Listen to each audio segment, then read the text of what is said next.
नमस्कार। साल के पहले सीधा सौदा में आप सभी का स्वागत है। मैं हूं सुमित और भारतीय बाजारों के लिए क्यूज जो है वो मोरलेस अभी तो फ्लैट टू नेगेटिव साइड पर है, लेकिन ऑब्वियस ही बात है पिछले 3 दिन से हम ऐसी क्यूज देख रहे हैं नेगेटिव साइड पर, लेकिन क्लोजिंग आते आते वो पॉजिटिव साइड पर होते हुए दिखाई पड़ते हैं। नीरज जी हमारे साथ मौजूद ही हैं। आज मैं दिल्ली में हूँ, वो मुंबई में है, तो थोड़ा डिस्टेंस ज़रूर है। लेकिन नीरज जी, पहली चीज़ तो कैसा रहा आपका न्यू ईयर ईव, और दूसरा क्या लग रहा है क्यूज, क्योंकि जो सिचुएशन दिख रही है बाजारों में वो तो ज़रूर वीक साइड पर है, लेकिन न्यूज़ फ्लो अभी भी अच्छे हैं। मॉइल के नंबर, कोल इंडिया के नंबर बेटर हैं, ऑटो सेल्स के नंबर मिले जुले हैं, तो क्यूज तो ये बहुत सारे पेंडिंग हैं। और सबसे बड़ी बात, अर्निंग भी शुरू होने वाली है इसी हफ्ते के एंड से या नेक्स्ट वीक के शुरुआत से। तो इन क्यूज के बीच में क्या लग रहा है बाजार? नए वर्ष की बहुत शुभकामनाएं और साल तो बहुत बढ़िया जाने की उम्मीद, क्योंकि ईयर एंड की पार्टी अच्छी थी, मौसम बढ़िया था, तो सब कुछ ठीक ठाक था। लेकिन मार्केट सब जगह के बंद हैं, तो मैं सोच रहा था कि आज कहाँ से कैसे किए। ग्लोबल मार्केट की उस ढूंढने में बड़ी दिक्कत हुई, कुछ था ही नहीं, सब मार्केट बंद है। और शुक्रवार को बड़ा थिन ट्रेड था। मतलब ये रेयरेस्ट केस है नीरज जी जब आपको ग्लोबल क्यूज नहीं मिलते। हमें तो ऐसा मिल जाते हैं आमतौर पे, ढूंढ ढांड के एक आध दो, ग्लोबल क्यूज ही नहीं मिल रहे। मतलब तो इसलिए मैंने आज सुबह भी कहा था कि ग्लोबली मुझे इंडियन क्यूज देखना पड़ेगा, क्योंकि यहीं पे कुछ 2-4 चीज़ें नंबर्स वगैरह आए हैं। तो टीम बनाना हालांकि बहुत मुश्किल नहीं था, क्योंकि नंबर्स आ गए थे, ऑटो के नंबर्स, ये नंबर्स, वो नंबर्स, तो उस पर हो गया था। लेकिन मार्केट में एकदम ना ठंडक जैसी है कि कहीं से कोई बड़े संकेत नहीं, सब छुट्टी पे हैं। लेकिन इंडियन मार्केट में जो 2-3 नंबर आए, जैसे ऑटो नंबर्स आए वो मिले जुले, लेकिन मुझे तो वीक लग रहे हैं, कई जगहों पे काफ़ी वीक नंबर्स हैं, तो उस पर थोड़ा सा ध्यान रहेगा। और दूसरे क्यूज़ के तौर पर अगर आप पिच को आज देखेंगे तो हम अगर मार्केट देखना चाहे तो पता नहीं देखेगा कि नहीं देखेगा, क्योंकि जो कोर डेटा आया है या पेट्रोल डीजल की सेल्स का नंबर आया है वो बहुत एनकरेजिंग नहीं है, तो उसके हिसाब से मुझे लगता है कि मार्केट शायद अपने आप को बिहेव करेगा। और अब बजट की तैयारी शुरू हो जाएगी, तो कुछ क्यूज़ शायद वहाँ से लोग लें। जो एक बजट की रैली बनती रहती है ना, हर हफ्ते एक रैली बनती है, उसको हम लोग बजट रैली कहते हैं, वो हो सकता है कुछ सेक्टर से बनती हुई दिखे। तो ऐसे ही किसी तरीके से मिला जुला के टीम बना ली है। नहीं तो नीरज जी, ये जो पिच देख रहे हो आप, ये पिच कौन सी वाली है? वो एक्स्ट्रा खुदी वाली पिच तो नहीं लग रही है, तो हल्के हल्के हरे स्पॉट वाली पिच दिखा दी डॉक्टर साहब ने आज। नहीं, एक्स्ट्रा खुदी वाली नहीं है, ये स्विंग वाली है। हाँ, कि कहीं कहीं पे आपको बढ़िया घुगली मिलेगी, स्विंग होगी, बॉल मार पाए तो 6, नहीं तो आउट। ये हो सकता है। अच्छा, तो मतलब नीरज जी की टीम में संकेत है कि आधे लाल आधे हरे आपको दिखेंगे। कहीं शॉट पड़ गया तो बढ़िया रन है, नहीं पड़ा तो फिर विकेट चला जाएगा। मेरी टीम में एज यूजुअल ज़्यादातर सारे आपको हरे निशान में दिखाई पड़ेंगे, लेकिन हाँ, वो 90% आज खबरों के दम पे ही सारे शेयर हैं जिनके ऊपर आपको नज़र रखनी होगी। तो चलिए शुरुआत पहले मैं ही कर देता हूँ। तो मेरी तरफ से पहले 4 नाम जो है वो न्यूज़ फ्लो के दम पर है पूरे। तो उसमें सबसे पहला नाम है HG इंफ्रा। HG इंफ्रा एक केस में ये पहले भी इस पर मैं चर्चा कर चुका हूँ, और इस पर चर्चा पहले भी ऑर्डर के दम पर हुई थी और आज भी ऑर्डर के दम पर है। पिछली बारी कंपनी को 1586 करोड़ रुपए के आसपास, 1546 करोड़ रुपए का एक ऑर्डर मिला था जो 2 साल के लिए था। कंपनी ने फिर से मेंशन किया कि कंपनी को एक DMRC से ऑर्डर मिला है, ये 400 करोड़ रुपए का ऑर्डर है, और ये दिल्ली मेट्रो के लोएस्ट बिडर के तौर पर चुने गए हैं। तो ये जो न्यूज़ फ्लोज था वो न्यूज़ फ्लो शायद कैरी फॉरवर्ड होगा। 7% पिछले सत्र में चला, और अभी भी शायद ये न्यूज़ फ्लोज के दम पर थोड़ा बहुत मूव आता हुआ दिखाई पड़ा, तो इसलिए आज से आप इसके ऊपर नज़र रखेंगे। दूसरा जो नाम है वो है बंधन बैंक का। बंधन बैंक को चुनने की वजह है ऑब्वियसली बात है, पूरी तरह से इसमें न्यूज़ फ्लो, एक इन्होंने NPA बेचा है करीब 800 करोड़ रुपए का ARC को। हालांकि कितना NPA है जिसको इन्होंने 800 करोड़ में बेचा है ये अभी क्लियर नहीं है, लेकिन इन्होंने ये बात पहले मेंशन की थी कि करीब 8500 करोड़ रुपए के NPAs हैं जो वो बेचेंगे। तो उन्हीं का एक चंक या ऑल, वो अभी क्लियर नहीं, लेकिन हाँ, ये इन्होंने एक NPA बेचा है करीब 800 करोड़ रुपए का ARC को। तो इससे पहले एक और न्यूज़ फ्लो इसी तरह का आया था, तब एक बढ़िया तेज़ी सूर्योदय बैंक में देखने को मिली थी न्यूज़ फ्लो के दम पे, तो आप इस पर भी नज़र रखेंगे। कोल इंडिया की प्रोडक्शन के नंबर आए हैं। कोल इंडिया पिछले साल का एक सरप्राइज स्टॉक था, करीब 50% का मूव इसने पिछले साल दिया था। इस बार ही कोल इंडिया में जो न्यूज़ फ्लोज है, पहला दिन में जो आते हैं सेल्स के नंबर, डिस्पैचेस के 10.5% इनके जो दिसंबर में कंपनी का कोल उत्पादन है वो करीब बढ़ा है, और रफली 3.5% के आसपास का डिस्पैच जो है वो इम्प्रूव होता हुआ दिखाई पड़ा है। अलग अलग सब्सिडरी के ज़रिए ये अपने कोल प्रोडक्शन के नंबर्स पोस्ट करते हैं, जिसमें इनकी जो टॉप 3 सब्सिडरीज हैं उनकी तरफ से प्रोडक्शन डबल डिजिट में ग्रोथ होता हुआ दिखाई पड़ा है। तो कोल इंडिया वैसे भी PSU स्टॉक है, बज़ रह रहा है PSU में, स्पेशली फर्टिलाइजर स्पेस के अंदर। तो अगर ये PSU का जो तेज़ी का दायरा है थोड़ा और बढ़ता है तो कोल इंडिया ऐसे स्टॉक्स के ऊपर भी शायद मूव आता हुआ दिखाई पड़ सकता है। और न्यूज़ फ्लोज भी है तो न्यूज़ फ्लो के लिहाज से आप इसके ऊपर नज़र रखेंगे। एक नई लिस्टिंग है एलिन इलेक्ट्रॉनिक्स, ये 2 दिन पहले जिसकी लिस्टिंग हुई थी। आमतौर पे इसको कभी चुना नहीं क्योंकि हाल की लिस्टिंग भी है, लेकिन चुनने की प्योर वजह है SBI म्यूचुअल फंड ने इस कंपनी के अंदर 28 लाख शेयर खरीदे हैं। SBI म्यूचुअल फंड ने ये बात नोटिफाई की है कि लिस्टिंग के बाद अलग अलग स्कीम्स के जरिए उन्होंने इस कंपनी के अंदर करीब 5% स्टेक खरीदा है, 5.08% स्टेक खरीदा, 5.64% स्टेक खरीदा टू बी वेरी प्रिसाइज। लेकिन अलग अलग स्कीम्स के लिए ये 28 लाख शेयर खरीदे गए हैं SBI म्यूचुअल फंड की तरफ से। हाल की लिस्टिंग है तो सिर्फ इसी न्यूज़ फ्लो के दम पर आप इसके ऊपर नज़र रखेंगे। और भी कुछ कहना इसके बारे में मुश्किल है कि ये रीसेंट लिस्टेड है तो नंबर्स एंड ऑल पे, लेकिन सिर्फ न्यूज़ फ्लो के लिहाज से अगर आपको किसी स्टॉक के ऊपर नज़र रखनी है तो एलिन इलेक्ट्रॉनिक्स, जहाँ पे बड़े फंड की तरफ से SBI म्यूचुअल फंड की तरफ से 28 लाख शेयर खरीदे गए हैं अलग अलग स्कीम्स में, टोटल 5.64% स्टेक को यहाँ पर पहुँचा चुके हैं। तो ये 4 नाम नीरज जी जो मेरी तरफ से हैं स्टॉक्स इन न्यूज़, या फिर आप कह लीजिए कि खबरों के दम पे जिन पर नज़र रखी जाए। आपके ऑटो के साथ शुरुआत करोगे या फिर PSU के साथ? मैं PSU के साथ शुरुआत करूँगा। और अलग अलग खबरें हैं, कुछ में तो एक साथ 2-3 मिलेंगी, लेकिन मोबाइल की जैसे हम लोग चर्चा कर रहे थे स्टॉक्स इन न्यूज़ में भी आपने बताया कि दिसंबर में जो है मैग्नीज ओर का जो प्रोडक्शन था इनका वो 1.41 लाख टन था, जो मंथ ऑन मंथ आप देखेंगे जिसमें 18% की ग्रोथ सेल्स में भी देखने को मिली है। तो नंबर्स काफ़ी बढ़िया देखने को मिल रहे हैं, यहाँ पे प्रोडक्शन भी है, सेल्स भी है। हालांकि निजी तौर पर मैं मेटल की रैली को बहुत विश्वास के साथ नहीं देख रहा हूँ, लेकिन फिर भी चूँकि अगर इतना प्रोडक्शन और सेल्स बढ़ रही है तो कंजम्पशन तो हो ही रहा कहीं ना कहीं पे, तो उसकी वजह से मुझे लगता है कि इसमें एक मोमेंटम बन सकता है। अगर चाइना का भी फ्लेवर इसमें लगा कि चाइना का जो PMI नंबर आया बहुत वीक था, फ्राइडे को आया था जो, तो उसको देखते हुए कह सकते हैं। लेकिन फिर भी मुझे लगता है कि ये सेक्टर जो है उसमें थोड़ी सी रौनक आज रहनी चाहिए। स्टील प्रोडक्शन भी जो कोर डेटा हमारा बता रहा है उसमें भी काफ़ी अच्छी ग्रोथ देखने को मिली है।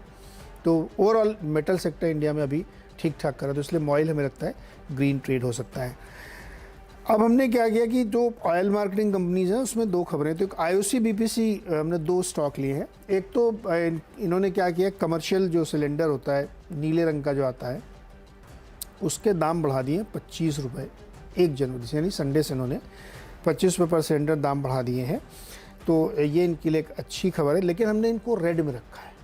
अब ये दाम बढ़ा दिए अच्छी खबर, फिर भी मैंने इनको रेड में रखा है। उसका कारण ये है कि इनके जो नंबर्स आए हैं ना पेट्रोल डीजल सेल्स के, वो मुझे थोड़े से वीक लग रहे हैं। मैं आपको बताता हूँ कैसे।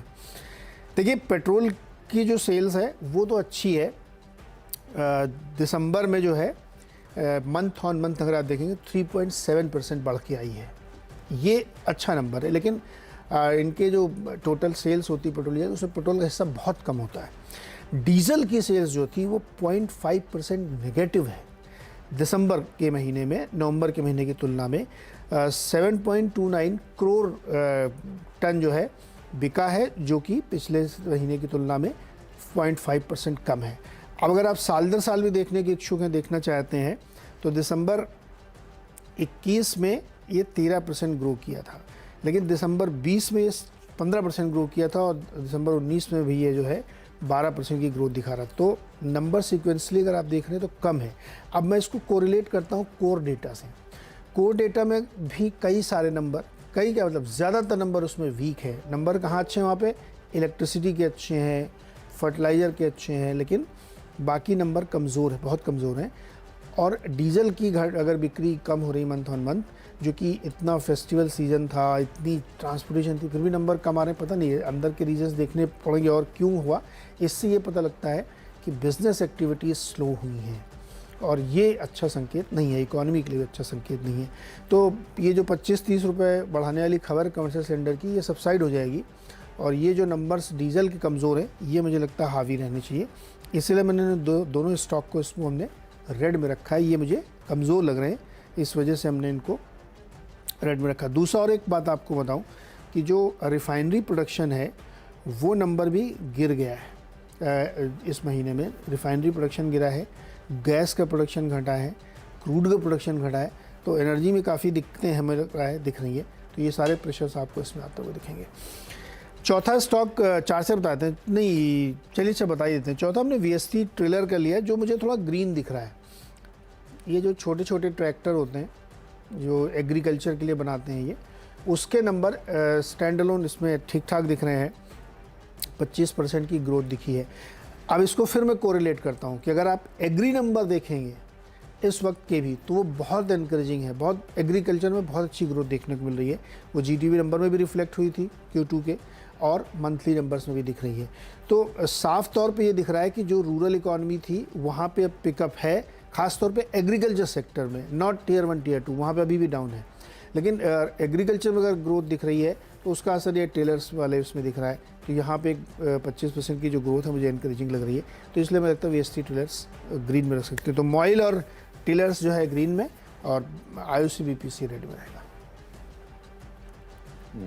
आपने नीरज जी डिमांड की बात की और ये बोला कि डिमांड दिख रही है और स्टॉक प्राइस में रिफ्लेक्ट होगी। एक और स्टॉक है जिसकी डिमांड तो बहुत दिख रही है लेकिन स्टॉक में रिफ्लेक्ट नहीं हो रही है, और आप शायद मुझसे एग्री भी करोगे, वो है यूनाइटेड स्पिरिट्स। तीसरा दिन जबकि लग रहा है कि ये स्टॉक चलना चाहिए लेकिन ये चल नहीं रहा है क्योंकि डिमांड तो बहुत हैवी है लेकिन स्टॉक के अंदर कोई रिफ्लेक्शन नहीं है, स्टॉक वही का वही खड़ा है। तो एक अच्छी डिमांड है लेकिन स्टॉक में पता नहीं क्यों रिएक्शन नहीं आ रहा है। तो आप इसके ऊपर भी ध्यान रखिएगा अगर मूव आया, क्योंकि ईयर एंडर डिमांड तो बहुत है, वो तो अलग अलग चैनल चेक पे आपको भी समझ में आ ही गया होगा, लेकिन उसके बावजूद भी शेयर में चाल नहीं आ रही है, तो आप इसका ध्यान रखिए।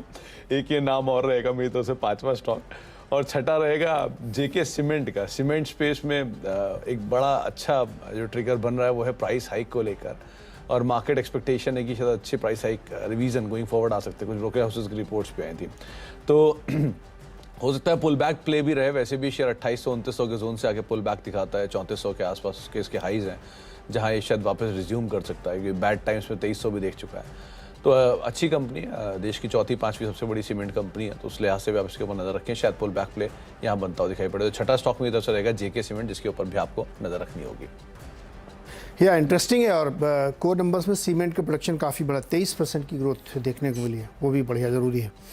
अच्छा, हमने बताया पांचवा जो है हमारा वो आइशर मोटर्स है, और ये जो है रेड में है। हालांकि इनकी जो कमर्शियल सेल्स है वो करीब 17% बढ़ रही है, लेकिन बुलेट की सेल्स जो है गिर गई है। ये 7% YOY वीक हुई है। पता नहीं क्या चार्म कम हो रहा है क्या ये बुलेट का? पिछले कई महीनों से हम लोग देख रहे हैं तो वो जिगजैग से चल रहा है, सेटल डाउन हो नहीं पा रहा है। तो मुझे लगता है ये नंबर रेड में रखने चाहिए। सुमित, क्या लोगों की दिलचस्पी थोड़ी देर में दीपावली आएगी, जरा थोड़ी देर में दीपावली आएगी, उससे पूछता हूँ कि क्या बिक क्या रहा है कि बुलेट बिक रही है या वो महिंद्रा की गाड़ी का इम्पैक्ट आने लग गया है, हार्ले डेविडसन ज़्यादा सस्ती हो गई है कि जिसकी वजह से शायद बुलेट का थोड़ा और कम होता हुआ दिखाई पड़ रहा है। लेकिन नीरज जी, क्योंकि एक तरफा तेजी जब दिखाई थी सेल्स के नंबर्स ने, तो कहीं तो बेस भी बड़ा हो ही जाएगा, बेचते बेचते गाड़ियाँ। और वैसे भी सर्दियों में नॉर्थ में तो क्या शायद ही डिमांड है, क्योंकि इतना लोग कहाँ ठंडक में बाइक पकड़ेंगे, तो इससे बेटर शायद कुछ टाइम रुक कर वापस पिकअप करना शुरू कर दे। एक चीज़ और सुमित, देखो अगर हीरो होंडा की गाड़ियाँ नहीं बिक रही हैं, जो कि 75-80 हज़ार से लेकर के 1.5 लाख की रेंज की है ना, और ये 1.5 लाख से शुरू हो रही है, तो अगर वहाँ डिमांड पिक है तो कौन लेगा? मतलब मुंबई में मुझे नहीं लगता कि बहुत लोग बुलेट चलाते हैं, या दिल्ली में दिन भर बुलेट नहीं चलती हैं, वहाँ बड़ी गाड़ियाँ चलती हैं, और रोड के हिसाब से जिन शहरों में बुलेट बहुत बिकती है वहाँ पे वैसे भी 2 लाख की गाड़ी इस टाइम नीरज जी, क्योंकि वो भी रहता है ना कि ईयर एंडर जो गाड़ियों का लॉट होता है पुराना वाला, जो पिछले साल की इन्वेंट्री वाला लॉट होता है, वो क्लियर होता है, तो लोग पहले 4 व्हीलर पकड़ते हैं। हाँ। वो सस्ते डिस्काउंट में मिल जाती है, बढ़िया डिस्काउंट आया था वहाँ पे, तो इसीलिए कल मतलब आप जब निकलोगे रोड पे तो आपको बड़ी पूजा करते हुए गाड़ियों पे लोग दिखाई पड़ेंगे, जहाँ पे मंदिर गए खड़े, तो मंदिरों में वैसे ही कल इतना रश था, ऊपर से गाड़ियों की पूजा भी बहुत हो रही थी। तो ये 2-3 चीज़ें ऑब्जर्वेशन थी कि लगता है पुरानी इन्वेंट्री क्लीन अप हुई है, तो शायद इसीलिए सेल्स के नंबर में इसमें रिफ्लेक्ट हुआ ना हो, जनवरी में ज़रूर हो जाएगा। तो अच्छी सेल है, लेकिन पुरानी इन्वेंट्री क्लीन अप हो रही है अभी, तो अब नई इन्वेंट्री देखते कैसे जाती है। नहीं नहीं, एग्रीड, आई एग्री। और मतलब नथिंग टू स्टॉक और कंपनी के बारे में कुछ नहीं कर रहा, लेकिन मुझे हमेशा से ये स्टोरी थोड़ा पॉपअप लगती थी। ऐसा कोई बुलेट के लिए कोई चार्म नहीं था, वो ज़बरदस्ती एक था कि बुलेट और आई डोंट लाइक, मतलब ये कोई बहुत बड़ी स्टोरी नहीं थी। खैर एनीवे, हो सकता है भी आगे चलते रहे मैं ही गलत साबित हूँ, लेकिन मुझे कभी कन्विंसिंग स्टोरी नहीं लगी कि बुलेट की वजह से स्टॉक बहुत बढ़िया मूव करेगा। एनीवे, 6th स्टॉक है हमारा मारुति। मारुति भी रेड में रखा है हमने। इनकी जो सेल्स है वो 1,39,000 आई है, जो अनुमान से कम है। 1,40 का अनुमान था, उससे कम निकल के आई है। और एब्सोल्यूट टर्म में अगर आप देखेंगे सर तो वो 9% करीब घट गई है। डोमेस्टिक सेल्स 10% गिरी है, एक्सपोर्ट्स में 2% गिरावट है। ये मास सेगमेंट की जो गाड़ियाँ बेचते हैं उसमें भी एक चिंता होनी चाहिए, क्योंकि ये गाड़ियाँ जो है कम बिकी हैं। और दिसंबर का वो महीना था जहाँ पे, नवंबर का वो महीना था जहाँ पे खूब गाड़ियाँ बिक रही थी और लोग कह रहे थे कि ये बुकिंग है, गाड़ी डिलीवरी नहीं मिले। इवन मैं बताऊँ सुमित, मुझसे तो बहुत सारे लोग फ़ोन करके ये जुगाड़ लगाते थे कि भैया हमको गाड़ी डिलीवरी जल्दी दिला दो। अब मुझे नहीं समझ आता कि वो डिमांड कहाँ चली गई जहाँ पे लोग जुगाड़ लगा गाड़ी डिलीवरी दे रहे हैं। अब ये नंबर में क्यों नहीं दिख रही? कोई आइडिया आपको? आप कैसे भूल गए नीरज जी, 2022 का वो महीना जिसमें महिंद्रा ने 1 मिनट के अंदर 2 मिनट के अंदर 18,000 करोड़ की गाड़ियां बेच दी थी। तो वो नंबर भी तो खड़ा है। अब देखते हैं वो कितने बड़े बेस पे कितना चलता है। 60% का कन्वर्जन होता है, मैंने पूछा था एक बार। हाँ, ये बुकिंग जो और बुकिंग दिखती है ना, ये कन्वर्ट नहीं होती है, लोग कैंसिल भी कर देते हैं। तो खैर एनीवे, ये नंबर मुझे बहुत अच्छे नहीं लग रहे। ये नंबर क्यों वीक है पता नहीं, अभी मैनेजमेंट आएगा तो उससे पूछेंगे कि ऐसा नंबर क्यों कम हुआ। तो इसलिए मारुति भी हमने रेड में रखा। आपके 6 हो गए, ब्रेक ले लिया जाए। स्वागत है एक बार फिर से आपका, और अगले जो 4 स्टॉक्स हैं हम लोग उस पर चर्चा करेंगे। 7वां स्टॉक है मेरी टीम का राइट्स, और इसमें एक चीज़ निकल के आई है कि इन्होंने एक केरल बेस के फिनकॉम कंसल्टिंग प्रोजेक्ट्स के साथ एक एक्ट किया है। तो थोड़ा सा इस तरह की खबरों पे आजकल स्टॉक मूव कर जाते हैं, तो उसको ध्यान रखना चाहिए। शॉपर स्टॉप, फिनिक्स मिल्स और डीएलएफ, ये 3 स्टॉक हमने रखे हैं और ये ग्रीन पे रहें। ये तीनों एक ही कैटेगरी में। अलग आप सोचेंगे डीएलएफ से क्या लेने देना शॉपर स्टॉप का, तो ये मैं इंश्योर कर दूं कि रियल एस्टेट की वजह से मैंने नहीं लिया डीएलएफ को, उसके मॉल की वाले की वजह से लिया है। और वीकेंड के दौरान मैंने ऐसे घूम फिर रहे थे तो मॉल वॉल में भी गए, ज़बरदस्त भीड़ है। और आप शॉपर स्टॉप में जाइए, लाइफ स्टाइल में जाइए, या किसी भी मॉल में, ज़ारा के शो में, बिल्कुल मतलब ऐसा लग रहा है कि इसके बाद कुछ दुकान में मिलेगा नहीं, इस तरह से लोग ख़रीदारी कर रहे हैं। तो जो तमाम मॉल्स वाली कंपनीज हैं जैसे शॉपर स्टॉप है और डीएलएफ है, उन पर बिकेगी। और फिनिक्स मिल इसलिए क्योंकि जो लोग फिनिक्स के मॉल्स में घूमे हैं मुंबई में या और जगहों पे, आप हैरान हो जाएंगे इतनी ज़्यादा भीड़ है वहाँ पे। तो और हमने देखा था कि इन्होंने लगातार अपने रेंटल्स भी इम्प्रूव किए हैं। डीएलएफ ने भी बताया था कि उन्होंने रेंटल बढ़ा दिए हैं, और शेयरिंग का जो इनका मॉडल वो तो चल ही रहा, और कई सारे नए मॉल्स भी एक्सपेंड करें फिनिक्स। तो इसीलिए तीनों को हमने लिया है शॉपिंग स्प्री को देखते हुए। तीनों ग्रीन में होनी चाहिए। नीरज जी का चैनल चेक आप देख रहे हैं ना, रियल स्टेट को लेकर, रेंटल्स को लेकर। मेरा चैनल चेक देख रहे हैं ना, यूनाइटेड स्पिरिट्स। अगला भी आपको वही दिखाई पड़ेगा चैनल चेक में, वो है जोमेटो। जहाँ पर वीकेंड पे ऑर्डर अगर आप करा होता आपने, तो आपको या तो 1-1.5 घंटे बाद खाना मिला होता, लेकिन आपका नहीं, किसी और का। ऐसी सिचुएशन आपको दिख रही होगी कल के दिन, जबकि मासिव डिमांड जोमेटो के ऐप पे आपको दिखाई पड़ेगी। और 1-1 घंटा, 1.5 घंटा, इनफैक्ट कई रेस्टोरेंट्स तो जो अपने ऑर्डर्स थे वो भी लेने बंद कर दिए थे, और जोमेटो के डिलीवरी पार्टनर्स भी अवेलेबल नहीं हो पा रहे थे। जो बाकी ऐप्स हैं, स्विगी, इंस्टामार्ट एंड ऑल, वो भी अपनी सर्विसेज प्रोवाइड नहीं करा पा रहे थे, क्योंकि इस तरह की मासिव डिमांड आते हुए दिखाई पड़ रही थी। तो हो सकता है ये ईयर एंड डिमांड के नाम पर स्टॉक के अंदर एक पुल बैक आता हुआ दिखाई पड़े। दो अदरवाइज नंबर्स सपोर्टिव हैं या नहीं, इक्विटी फ्लोज है किस तरह का, ये सब अपनी जगह पर है, लेकिन सिर्फ आज के लिए या एक ईयर एंडर डिमांड को देखते हुए बाजार शायद पॉजिटिव रिएक्शन इसके ऊपर दे दे। और इसी तरह की ईयर एंडर डिमांड आपको दिखाई पड़ेगी जुबिलेंट फूड में भी। ये एक और ऐसा नाम है जहां पर प्रोडक्ट तो बिक रहा है लेकिन स्टॉक के अंदर रिफ्लेक्ट नहीं हो रहा है। तो हो सकता है यहाँ पर भी एक रिफ्लेक्शन आता हुआ दिखाई पड़े। वो बात अलग है कि आज एक मैक्वेरी ने रिपोर्ट ज़रूर दी है स्टॉक को लेकर, वो तो 480 रुपये तक के टारगेट दे रहे हैं इसमें, लेकिन already beat and down stock है, तो अब उसकी शायद इंपॉर्टेंस इतनी बचे ना। तो माइट भी इसमें एक पुल बैक प्ले बनता हुआ दिखाई पड़े, इस लिहाज से भी आपको यहाँ पर नजर रखनी होगी। अच्छा नीरज जी, वो देखा कि आपने वो मैक्वेरी की रिपोर्ट 480 ये दे रहा है, 5,000 रुपए तक बजाज फाइनेंस पहुंचा दिया। हाँ तो मतलब क्या छुट्टी के बाद बुलाने का इफेक्ट है क्या, या जबरदस्ती बुला लिया एम्प्लॉय को जिसकी वजह से इस तरह की टारगेट दे दी उसने उठा के सब में आज? एकदम अलग वैसे रहा, 480 नहीं 445 का टारगेट दिया है। 445 जुबिलेंट फूड, अरे 5,000 रुपए बजाज फाइनेंस, 3,000 रुपए का इंडिया मार्ट, इन्फो एज। मतलब क्या उसे लगा कि आज, हाँ इन्फो एज ऐसी सेल लगा दो कि दिखे ही ना कुछ। एकदम साफ दिख रहा है कि उनको बुलाया गया है और उन्होंने गुस्से में आके रिपोर्ट लिख दी, ये लो सब अंडर परफॉर्मर और इस तरीके टारगेट कट। अच्छा, तो ये दो स्टॉक तो आप डिमांड ड्रिवन स्टोरी के ऊपर ध्यान दे सकते हैं, जोमेटो को भी और जुबिलेंट फूड को भी। दो आईटी स्टॉक को चुना है जी कॉन्ट्रा प्ले के तौर पे, आप इसे देखिएगा। 8 तारीख वो तारीख है जबकि टीसीएस अपनी अर्निंग्स देगा, पहली अर्निंग जो आएंगे आईटी के वो टीसीएस ही देने वाली है। और Q3 के नंबर्स 8 तारीख की, क्योंकि अब डिस्काउंटिंग प्रोसेस शुरू होगा, तो ये आज नहीं कल नहीं, तो इसमें एक डिस्काउंटिंग का प्रोसेस शुरू आना चाहिए क्योंकि वर्स ऑलरेडी डिस्काउंटेड है। दूसरा, एक कुछ जानकारों की एक रिपोर्ट में पढ़ रहा था जिन्होंने बात मेंशन की है कि वर्स के सिनेरियो में ये आईटी कंपनीज कहाँ तक जा सकती हैं, तो उनके प्राइस के हिसाब से भी करीब 10% नीचे टीसीएस देख सकता है वर्स केस से। तो अदरवाइज भी आप इसके ऊपर ध्यान रखिए। तो टीसीएस और इन्फोसिस हो सकता है कॉन्ट्रैक्ट लो पे जो कॉल्स हैं वो यहाँ पे आते हुए दिखाई पड़े, और क्वालिटी में कोई इशू नहीं है दोनों को ही लेके, चाहे टीसीएस हो या फिर इन्फोसिस। देश की सबसे बड़ी आईटी कंपनी और देश की दूसरी सबसे बड़ी आईटी कंपनी, तो ऑब्वियसली बात है क्वालिटी को लेकर सवाल नहीं है। तो ये सारी चारों कंपनियों में, मतलब 5 कंपनियों में से अगर आप देखेंगे तो क्वालिटी को लेकर एज ऑफ नाउ कोई बड़ा कंसर्न नहीं है। तो अगर आप आईटी प्ले ढूंढ रहे हैं तो टीसीएस इन्फोसिस के ऊपर नजर रखें, शायद पुल बैक आता हुआ दिखाई पड़े। और डिमांड ड्रिवन स्टोरी के हिसाब से आप जोमेटो, यूनाइटेड स्पिरिट्स और जुबिलेंट फूड, हो सकता है ईयर एंडर डिमांड का इम्पैक्ट जो अब तक नहीं आया वो यहाँ आता हुआ दिखाई पड़े नई सीरीज़ के अंदर, तो उस लिहाज से आप इन 5 स्टॉक के ऊपर भी नज़र बना के रख सकते हैं। तो मेरी तरफ से भी ये जो 4 स्टॉक हैं वो पूरे हो चुके हैं, यानी हम दोनों के 10-10 स्टॉक्स पूरे हो चुके हैं। एक ब्रेक का वक्त है, ब्रेक के बाद लौटते हैं और एक क्विक टीम रैप अप करते हैं।